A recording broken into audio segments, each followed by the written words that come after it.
नमस्कार मित्रों, मैं राम मोहन उपाध्याय अपने YouTube चैनल वेदिका उपाध्याय में आपका हार्दिक स्वागत है। मित्रों, आज की इस वीडियो में हम लोग उत्तर प्रदेश लोक सेवा आयोग द्वारा आयोजित PCS प्रारंभिक परीक्षा 2022 जो कि दिनांक 12 जून 2022 को संपन्न हुई थी, उसमें पूछे गए सामान्य अध्ययन प्रथम प्रश्न पत्र में करंट अफेयर्स के प्रश्नों के सर्वशुद्ध हल पर चर्चा होगी। मेरा प्रयास है कि जो भी करंट अफेयर्स के प्रश्न आए हैं उनका सर्वशुद्ध हल आप लोगों के समक्ष प्रस्तुत कर सकूं। हमारा पहला प्रश्न है, खान मंत्रालय की वार्षिक रिपोर्ट 2020-21 के अनुसार निम्नलिखित में से कौन से दो राज्य भारत में लौह अयस्क के प्रमुख उत्पादक हैं? तो खान मंत्रालय की जो वार्षिक रिपोर्ट 2020-21 जारी हुई है उसमें प्रथम स्थान पर ओडिशा है, द्वितीय स्थान पे छत्तीसगढ़ और तृतीय स्थान पे झारखंड है। तो हमारा प्रश्न है कि कौन से दो राज्य भारत में लौह अयस्क के प्रमुख उत्पादक है? तो ओडिशा और छत्तीसगढ़ हो जाएगा। तो विकल्प डी हमारा सही आंसर है। हमारा अगला प्रश्न है, विश्व खुशहाली सूचकांक 2022 के अनुसार भारत कौन से स्थान पे? तो विश्व खुशहाली सूचकांक 2022 में भारत 136वें स्थान पे है और यह सूचकांक जो है UNDP के द्वारा जारी किया जाता है, संयुक्त राष्ट्र विकास कार्यक्रम के द्वारा जारी किया जाता है। और इस बार जो है कुल 146 देशों को इस सूचकांक में सम्मिलित किया गया था, जिसमें भारत को 136वां स्थान प्राप्त हुआ। इसके पहले जो है 2021 में भारत 139वें स्थान पर काबिज था। अगर प्रथम स्थान पर पूछा जाए तो प्रथम स्थान पर हमेशा की तरह जो है फिनलैंड बना हुआ है। द्वितीय स्थान पर जो है डेनमार्क है, द्वितीय स्थान पर डेनमार्क है और तृतीय स्थान पे है आइसलैंड। तृतीय स्थान पे कौन है? आइसलैंड है। और अगर अंतिम स्थान पूछ दिया जाए तो 146वां होगा अंतिम स्थान। तो 146वें या अंतिम स्थान पर अफगानिस्तान है। काफी महत्वपूर्ण प्रश्न है, लगभग सभी परीक्षाओं में पूछा जाता है। मित्रों, आगे बढ़ने से पूर्व आपसे अनुरोध है, आप वीडियो को देखने के पश्चात चैनल को सब्सक्राइब, वीडियो को लाइक एवं शेयर अवश्य करें। साथ ही साथ बेल आइकन को भी प्रेस करें, जिसके माध्यम से आने वाले वीडियो का नोटिफिकेशन आपको समय से प्राप्त हो जाए। हमारा अगला प्रश्न है, निम्नलिखित में से किसने जनवरी 2022 में आयोजित सैयद मोदी अंतर्राष्ट्रीय टूर्नामेंट में महिला एकल का खिताब जीता? तो जनवरी 2022 में आयोजित सैयद मोदी अंतर्राष्ट्रीय टूर्नामेंट में महिला एकल का खिताब PV सिंधु ने जीता था। सैयद मोदी अंतर्राष्ट्रीय टूर्नामेंट 2022 लखनऊ में, उत्तर प्रदेश की राजधानी लखनऊ में आयोजित हुआ था और PV सिंधु ने अपने हमवतन खिलाड़ी PV सिंधु ने अपने हमवतन खिलाड़ी मालविका बंसोड़ को जो है पराजित किया था। और अगर पुरुष युगल पूछा जाता तो पुरुष युगल का जो है फाइनल मैच नहीं हो पाया था, क्योंकि फाइनल मैच में जो है एक खिलाड़ी पॉजिटिव हो गया था, इसलिए इस मैच को निरस्त कर दिया गया था। अगर पुरुष युगल पूछा जाए तो पुरुष युगल में मैन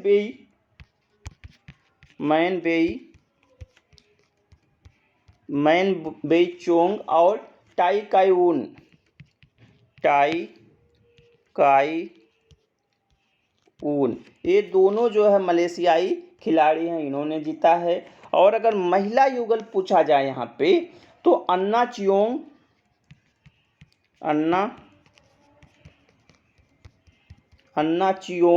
और त्यो मेई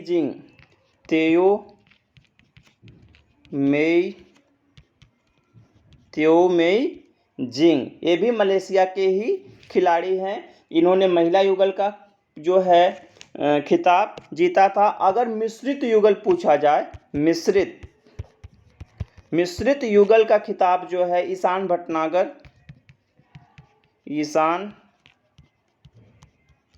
भटनागर और तनीषा कास्त्रो,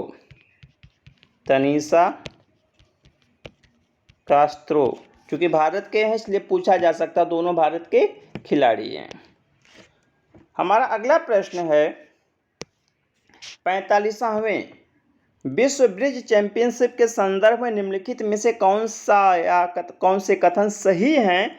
तो 45वां विश्व ब्रिज चैंपियनशिप जो है तो उसमें पहला है, यह चैंपियनशिप इटली में आयोजित की गई थी, तो यह सही है। 45वें नंबर का जो विश्व ब्रिज चैंपियनशिप हुआ था उसका आयोजन कहाँ पे किया गया था? उसका आयोजन इटली में किया गया था। और इसमें दूसरा है, भारतीय टीम ने पहली बार इस खेल में रजत पदक जीता, तो यह भी सही है। पहली बार जो है भारतीय टीम ने जो है इसमें रजत पदक जीता था। और अगर स्वर्ण पदक पूछा जाए तो पोलैंड ने जीता था। स्वर्ण पदक किसने जीता था? पोलैंड ने जीता था। और इसमें जो है भारतीय टीम के कप्तान हैं रामकतनम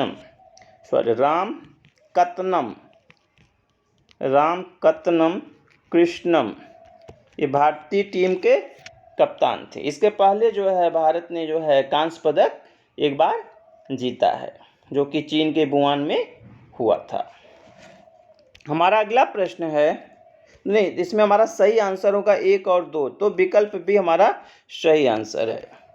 हमारा अगला प्रश्न है, निम्नलिखित में से कौन सी वाटरशेड विकास परियोजना भारत की केंद्र सरकार द्वारा प्रायोजित है, जिसका उद्देश्य ग्रामीण आबादी को पानी के संरक्षण के लिए सक्षम बनाना है? तो जो हरियाली योजना यह है, ये केंद्र सरकार द्वारा पूर्ण रूपेण प्रायोजित परियोजना है और उसका उद्देश्य क्या है? ग्रामीण आबादी को पानी के संरक्षण के योग्य बनाना। तो विकल्प सी हमारा सही आंसर। हमारा अगला प्रश्न है, मूल्यवान आईटी ब्रांड के संदर्भ में निम्नलिखित में से कौन सा कथन सही है?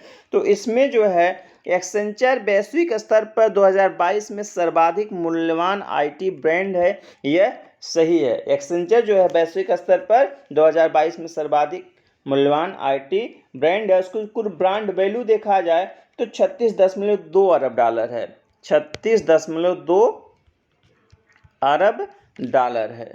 तो कथन 1 सही है। और कथन 2 है, टीसीएस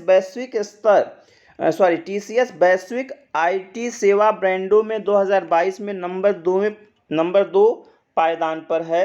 तो टीसीएस जो है इसमें नंबर 2 स्थान पर काबिज है, यह भी सही है। तो हमारा कथन 1 और 2 दोनों सही है। जो टीसीएस है वह दूसरी सबसे बड़ी मूल्यवान ब्रांड कंपनी है और इसका जो कुल देखा जाए ब्रांड वैल्यू देखा जाए तो 16.8 अरब डॉलर है। तीसरे स्थान पे इन्फोसिस है। इसमें तीसरे स्थान पर क्या है? इन्फोसिस है। और इन्फोसिस जो है दुनिया भर में सबसे तेजी से बढ़ते हुए आईटी सेवा प्रदाता ब्रांड है। यह मूल्यवान आईटी ब्रांड के संदर्भ में है। ठीक है, तो हमारा जो है कथन 1 और 2 विकल्प बी सही आंसर है। हमारा अगला प्रश्न है, निम्नलिखित देशों को मानव विकास सूचकांक 2022 के आधार पर अवरोही क्रम में व्यवस्थित कीजिए। ठीक है, तो मानव विकास सूचकांक 2022 के क्रम में जो है व्यवस्थित नहीं किया जा सकता, क्योंकि मानव विकास सूचकांक 2022 अभी जारी नहीं हुआ है। 2021 और 22 दोनों नहीं जारी हुआ है, तो इसलिए यह प्रश्न गलत है। हमारा अगला प्रश्न है, अप्रैल 2022 में दिए गए इंडिया स्मार्ट सिटी अवार्ड्स प्रतियोगिता 2020 के संदर्भ में सूची फर्स्ट को सूची सेकंड से सुमेलित कीजिए तथा सूचियों के नीचे दिए गए कूट से सही उत्तर चुनिए। तो इसमें जो है सूची फर्स्ट में श्रेणियां दी गई हैं और सूची सेकंड में विजेता नगरों के नाम दिए गए हैं। तो जो इंडिया स्मार्ट सिटी अवार्ड्स प्रतियोगिता 2022 आयोजित हुई थी उसमें सबसे पहले आपका है संस्कृत, सबसे पहले है। तो संस्कृत में जो विजेता नगर है आपका इंदौर है। संस्कृत में विजेता नगर क्या है? इंदौर है। तो ए में 2 हो जाएगा। इसके बाद आपका है शासन। इस शासन जो है शासन में है आपका बड़ोदरा, तो 2 1 हो जाएगा।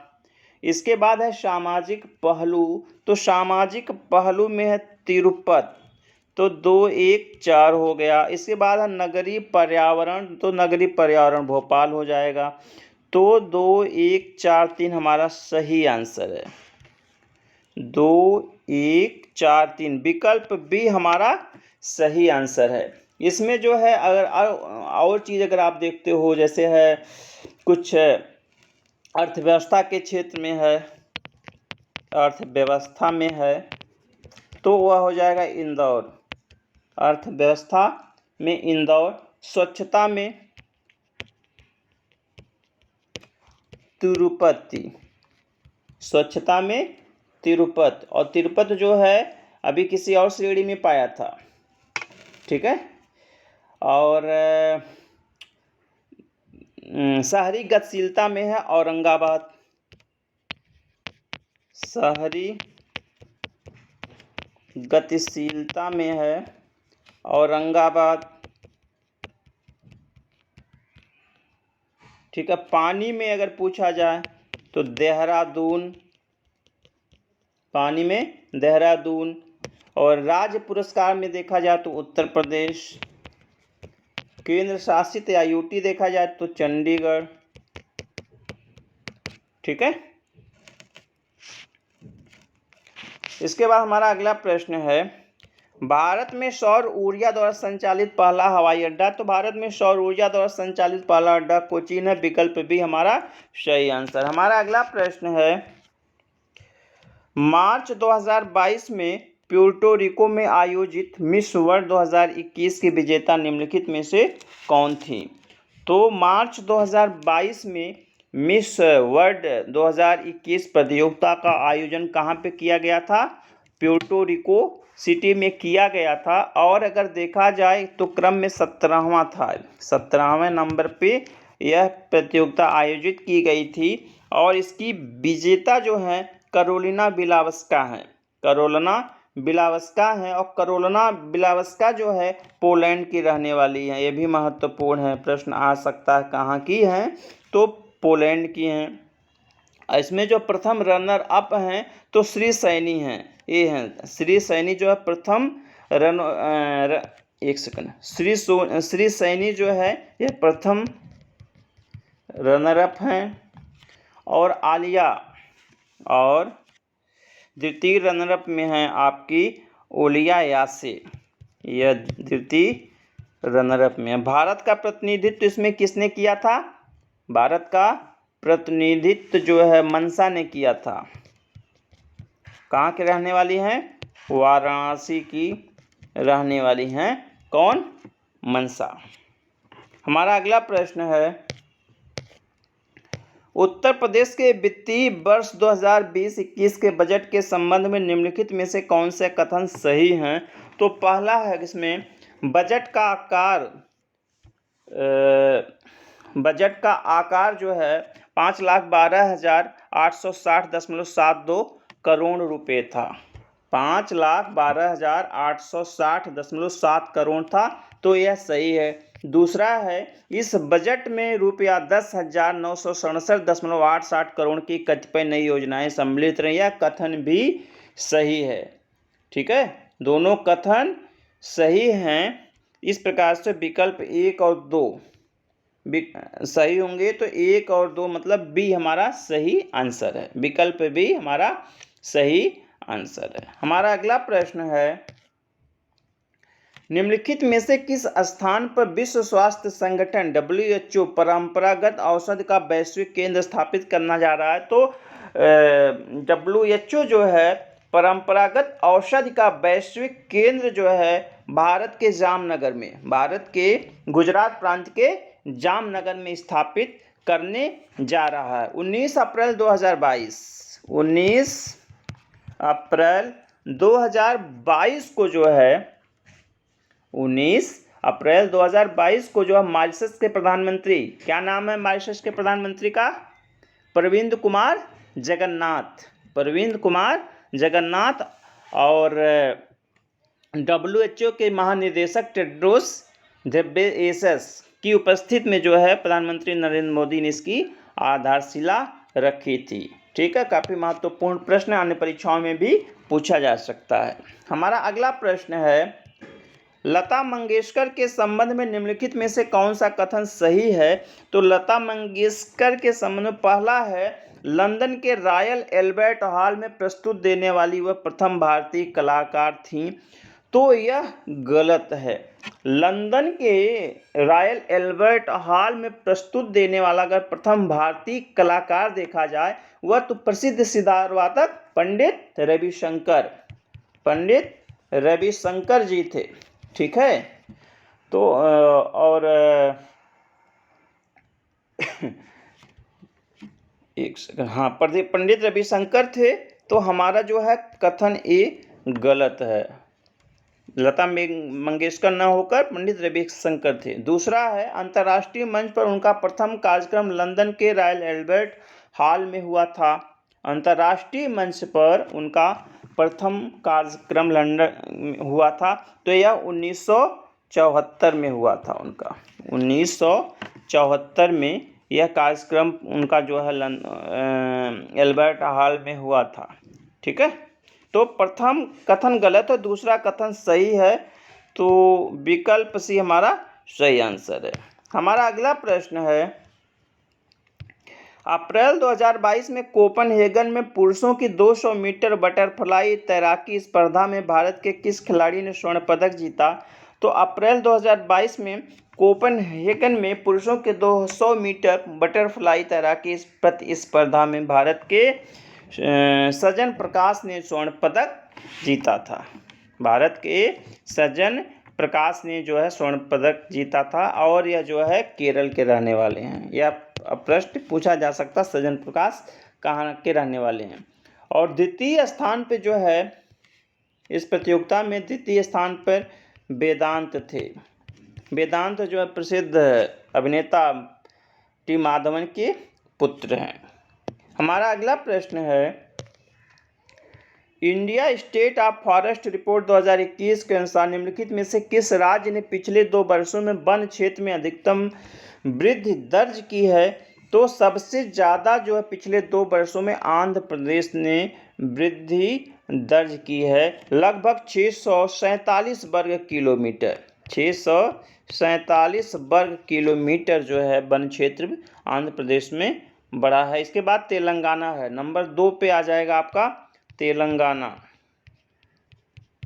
तेलंगाना में लगभग 632 वर्ग किलोमीटर की वृद्धि हुई है। तीसरे स्थान पे है ओडिशा, तो ओडिशा में लगभग 537 वर्ग किलोमीटर की वृद्धि हुई है। हमारा अगला प्रश्न है, जनवरी 2022 के वैश्विक व्यावसायिक शहर सूचकांक के अनुसार निम्नलिखित में से कौन सा शहर विश्व का शीर्ष व्यावसायिक शहर है?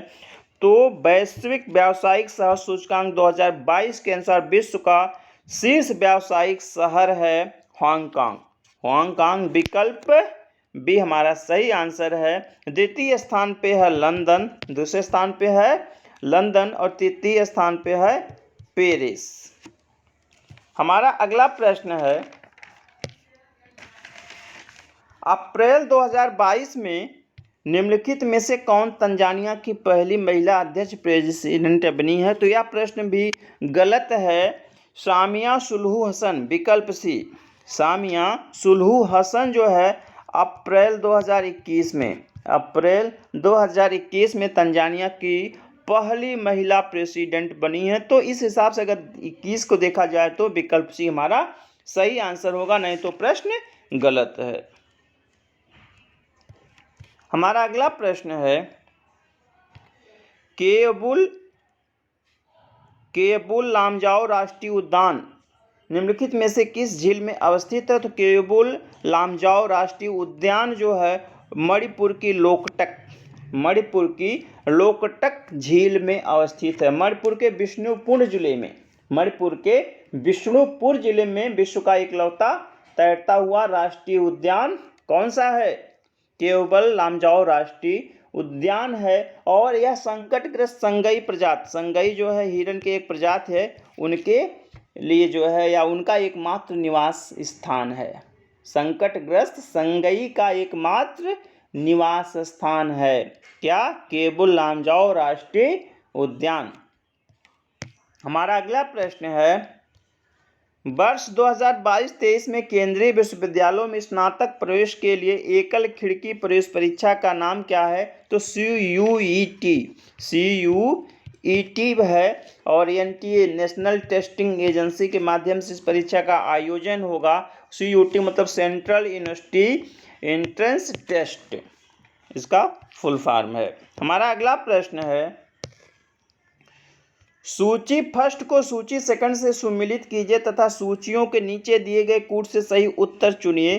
तो सूची फर्स्ट में विधानसभा के 9 निर्वाचित अध्यक्षों के नाम है और सूची सेकंड में उन संबंधित राज्यों के नाम हैं। जैसे है रमेश तावड़कर कहाँ के विधानसभा अध्यक्ष हैं? वह गोवा के हैं। इसके बाद है कुलतार संधवान, वह पंजाब के हैं, ये भी सही है। टी सत्यव्रत, ये जो है टी सत्यव्रत मणिपुर के, ये भी सही है। रितु खंडारी उत्तराखंड, ये भी सही। तो 1 2 3 4 हमारा सही आंसर होगा। तो विकल्प डी हमारा सही आंसर है। हमारा अगला प्रश्न है, संयुक्त राष्ट्र संघ के पर्यावरण कार्यक्रम द्वारा जारी वार्षिक फ्रंटियर रिपोर्ट 2022 के अनुसार दुनिया का दूसरा सर्वाधिक ध्वनि प्रदूषण युक्त भारत का कौन सा शहर है? तो फ्रंटियर रिपोर्ट 2022 के अनुसार दुनिया का दूसरा सर्वाधिक ध्वनि प्रदूषण युक्त वाला भारत का शहर है मुरादाबाद को जो है इस सूची में द्वितीय स्थान प्राप्त हुआ है और वहाँ पे अधिकतम ध्वनि प्रदूषण का जो मापन होता है वह है 114 डेसिबल है। 114 डेसिबल जो है यहाँ का ध्वनि प्रदूषण मापा गया है। अगर प्रथम स्थान पूछा जाए तो प्रथम स्थान पे है बांग्लादेश की राजधानी ढाका में यह प्रदूषण 119 dB है। ठीक है। तीसरे स्थान पर अगर पूछ दिया जाए तो इस्लामाबाद आ जाएगा। इस्लामाबाद कहाँ की राजधानी है? पाकिस्तान की राजधानी है और मुरादाबाद जो है उत्तर प्रदेश जिले में अवस्थित है। और अगर ये पूछा जाए कि दुनिया का सबसे शांत शहर इस रिपोर्ट में किससे बताया गया है? तो वह बताया गया है इरविड को। इरविड जो है जॉर्डन में है। कहाँ पे है? जॉर्डन। इसके बाद लियों को बताया गया है। लियों को कहाँ पे है? यह फ्रांस में है। तीसरे नंबर पे मैड्रिड को बताया गया। मैड्रिड कहाँ का शहर है? स्पेन का शहर है। स्पेन की राजधानी मैड्रिड है। तो हमारा सही आंसर है प्रश्नगत विकल्प बी मुरादाबाद। हमारा अगला प्रश्न है, अप्रैल 2022 को घोषित नीति आयोग के राज्य ऊर्जा और जलवायु सूचकांक के अंतर्गत भारत के निम्नलिखित में से शीर्ष प्रदर्शन करने वाले 3 राज्य कौन से हैं? शीर्ष प्रदर्शन करने वाले 3 राज्य कौन हैं? तो उसमें जो है पहले नंबर पे आता है गुजरात, तो यहाँ पे गुजरात हो गया। दूसरे पे आ जाता है केरल, तीसरे पे पंजाब। तो विकल्प सी हमारा सही आंसर है। हमारा अगला प्रश्न है, अंतरराष्ट्रीय अंतरिक्ष स्टेशन पर किसी नासा के अंतरिक्ष यात्री द्वारा सर्वाधिक लंबी अंतरिक्ष यात्रा का रिकॉर्ड किसका है? तो वह है अमेरिका के मार्क वेंडहे का है। विकल्प सी हमारा सही आंसर है। ठीक है। अंतर्राष्ट्रीय अंतरिक्ष स्टेशन पे जो है अमेरिका का अगर कोई व्यक्ति अमेरिका का ऐसा व्यक्ति जो सर्वाधिक लंबी अंतरिक्ष यात्रा किया हो तो वह है मार्क वेंडहे। 30 मार्च 2022 को जो नासा के अंतरिक्ष यात्री मार्क वेंड ने 355 दिवसीय एकल उड़ान मिशन पूरा किया। ठीक है। 30 मार्च 2022 को किसने? मार्क वेंडहे ने जो है 355 दिवसीय एकल उड़ान मिशन पूरा किया। विकल्प सी हमारा सही आंसर है। हमारा अगला प्रश्न है, निम्नलिखित में से किस ऑपरेशन के द्वारा भारत सरकार द्वारा भारत के मेडिकल छात्रों को यूक्रेन से भारत लाया गया? तो ऑपरेशन गंगा। विकल्प डी हमारा सही आंसर है। हमारा अगला प्रश्न है, भारत के किस राज्य ने स्वच्छ जल एवं जल सुरक्षा के लिए देश का प्रथम digital water data bank aquarium का अप्रैल 2022 में शुभारंभ किया? तो यह है आपका कर्नाटक। विकल्प ए हमारा सही, कर्नाटक के बंगलुरु में जो है देश का प्रथम digital water data bank aquarium का शुभारंभ किया गया है। विकल्प ए हमारा सही आंसर। हमारा अगला प्रश्न है, निम्नलिखित में से कौन सा सतत विकास लक्ष्य हेतु 2030 तक प्राप्त करने का लक्ष्य नहीं है? अब इसमें हम देख लेते हैं एक बार। इसमें अंतरिक्ष अनुसंधान नहीं होगा, अंतरिक्ष अनुसंधान विकल्प ए हमारा सही आंसर होगा। जो आपका जो सतत विकास के जो लक्ष्य हैं, तो जैसे शून्य भूख है, जीरो हंगर है, तो जीरो हंगर जो है SDG 2 का है, SDG 2 का, सतत विकास 2 का है। इसके बाद जो है गुणवत्ता परक शिक्षा है, तो गुणवत्ता परक शिक्षा जो है SDG 5 का। लैंगिक समानता की जब बात आती है तो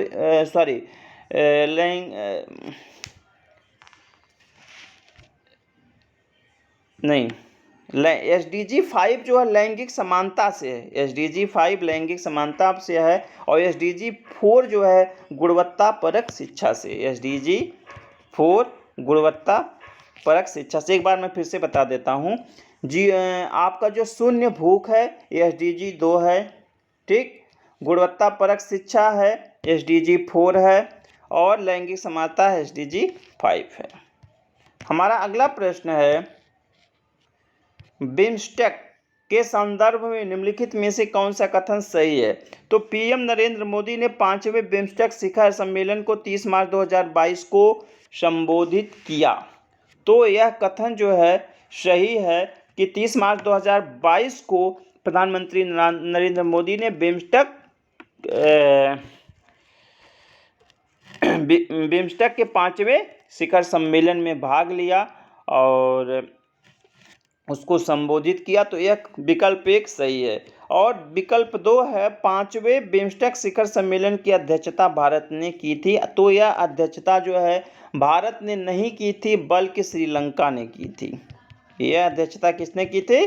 श्रीलंका ने की थी। इसलिए जो है कथन 2 गलत है, तो हमारा केवल विकल्प 1 सही होगा। तो विकल्प डी हमारा सही आंसर। हमारा अगला प्रश्न है, मार्च 2022 में असम मेघालय सीमा विवाद को हल करने हेतु समझौते पर निम्नलिखित में से किसने हस्ताक्षर किया? तो मार्च 2022 में असम मेघालय सीमा विवाद जो था उसके समाधान के लिए असम के मुख्यमंत्री क्या नाम है असम के मुख्यमंत्री का? हेमंत बिस्वा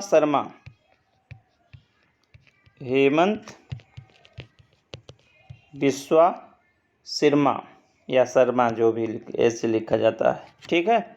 इसके बाद मेघालय के मुख्यमंत्री कोनराड संगमा और केंद्रीय गृह मंत्री अमित शाह। तो हमारा विकल्प डी सही आंसर होगा। केंद्रीय गृह मंत्री अमित शाह, असम का मुख्यमंत्री और मेघालय के मुख्यमंत्री ने इस पे जो है अपने हस्ताक्षर किए। तो विकल्प डी हमारा सही आंसर। हमारा अगला प्रश्न है, वर्ष 2022 के प्रारंभ में कौन सा देश इस्पात उत्पादन में विश्व में सबसे ऊपर रहा? तो इस्पात उत्पादन में विश्व में अग्रणी देश या सबसे ऊपर देश कौन था? चीन था। भारत नंबर 2 पे था और जापान नंबर 3 पे था। तो विकल्प ए हमारा सही आंसर। हमारा अगला प्रश्न है, जल जीवन मिशन योजना किस वित्तीय वर्ष के केंद्रीय बजट में घोषित की गई थी? तो जल जीवन मिशन योजना जो है 2019-20 के वित्तीय केंद्रीय बजट में घोषित की गई थी। जल जीवन मिशन योजना का शुभारंभ जो है 15 अगस्त 2019 को प्रधानमंत्री नरेंद्र मोदी के द्वारा किया गया था, या इस मिशन को लॉन्च किया गया था। तो केंद्रीय बजट 2019-20 में यह सुनिश्चित किया गया कि जल जीवन मिशन के तहत वर्ष 2024 तक, एक टारगेट भी है, वर्ष 24 तक सभी ग्रामीण परिवारों और हर घर में जल या जो उसकी पाइपलाइन है उसकी आपूर्ति सुनिश्चित की जाएगी और यह काम जो है राज्यों के साथ मिलकर किया जाएगा। चूंकि हमारा प्रश्न है किस वित्तीय वर्ष के केंद्रीय बजट में इसका प्रावधान था, तो इसका प्रावधान 2019-20 के केंद्रीय बजट में था। विकल्प डी हमारा सही आंसर। हमारा अगला प्रश्न है 2022 और 2026 में प्रस्तावित राष्ट्रमंडल खेलों के संदर्भ में निम्नलिखित में से कौन से कथन सही हैं? तो पहला इसमें है जुलाई अगस्त 2022 में राष्ट्रमंडल खेलों का आयोजन बर्मिंघम इंग्लैंड में होगा। तो राष्ट्रमंडल खेलों का जो 22वां राष्ट्रमंडल खेल है उसका आयोजन कब होगा? 28 जुलाई से 7 अगस्त के मध्य। 28 जुलाई से 7 अगस्त के मध्य में जो है इंग्लैंड के बर्मिंघम शहर में आयोजन किया जाएगा। और दूसरा जो है इसमें तो हमारा विकल्प एक सही है। दूसरा 2026 में राष्ट्रमंडल खेलों का आयोजन विक्टोरिया ऑस्ट्रेलिया में होगा, ये भी सही है। तो 1 और 2 दोनों सही, इसलिए विकल्प बी हमारा सही आंसर। हमारा अगला प्रश्न है केंद्रीय पर्यावरण वन एवं जलवायु परिवर्तन मंत्रालय भारत सरकार ने डॉल्फिन डे मनाने की घोषणा की, जो मनाया जाएगा। तो डॉल्फिन डे जो है 5 अक्टूबर को मनाया जाएगा। तो मित्रों मुझे लगता है कुछ प्रश्न छूट गए हैं। एक प्रश्न था यूनाइटेड किंगडम का पार्टी गेट स्कैंडल। तो पार्टी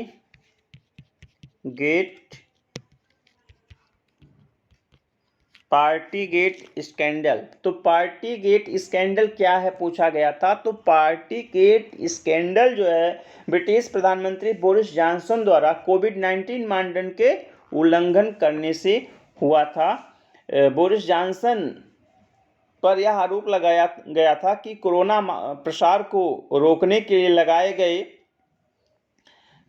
लॉकडाउन के बीच में ही जून 2020 में उन्होंने, जब उनकी उम्र 56 वर्ष हो गई थी, उनकी पत्नी के द्वारा एक पार्टी का आयोजन किया गया था और इस पार्टी में कुल 30 व्यक्तियों को सम्मिलित किया गया था, जबकि अनुमति केवल 2 व्यक्तियों की थी। ठीक है, इसको लेकर जो है उनके ऊपर आरोप लगाए और इसी विवाद को पार्टी गेट घोटाला के नाम से जाना जाता है और उनके ऊपर जो है इसमें अभियोग भी चला गया, बाद में वह बरी हो गए थे। तो मित्रों इस वीडियो में कल पीसीएस प्रारंभिक परीक्षा में पूछे गए सामान्य अध्ययन के प्रश्नों पर मैंने आप लोगों से चर्चा की। मेरा प्रयास था सभी प्रश्नों का सर्वशुद्ध हल आप लोगों को प्रस्तुत कर सकूं और एक बार आप पूरी वीडियो जरूर देखिएगा और अपने सुझावों से भी हमें लाभान्वित कीजिएगा। आप सभी को सुनने के लिए बहुत बहुत धन्यवाद। नमस्कार।